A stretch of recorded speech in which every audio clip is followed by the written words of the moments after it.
ድብቅነት ተደብቀ የምታደርገው ኻፊደቱን ራፊዓ ሚሰቅልህ የሚጥልህም እሱ አደባባይማ ችግር የለም ለሰው ልታስመስል ትችላለህ። ግን አንተና ሞባይል ብቻችሁን ስትቀመጡ አንተና ሴክሬታሪ ብቻህን ስትሆኑ አንተና እገሊት ብቻችሁን ስትሆኑ ያኔ አላህ አንተን ያያል። መርየም ራሷን ጠበቀች፣ ከፍታን አላህ ሰጣት፣ ለምእመናን ሞዴል አደረጋት። ወለቲ አሕሰነት ፈርጀሃ ያቺ ሀፍረተ ገላዋን የጠበቀችው ብሎ አላህ በክብር ያነሳት።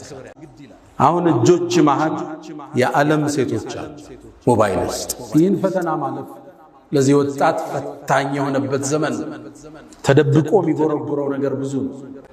ብዙ እህቶቻችንን እንመለከታለን ሶሻል ሚዲያ ላይ ቭሎግ ሰሪ ሆነዋል። ከንግድ ጋር ማይገናኝ ጀስት ራስን ለመሸጥ ቁንጅናን ለመግለጽ ትዳር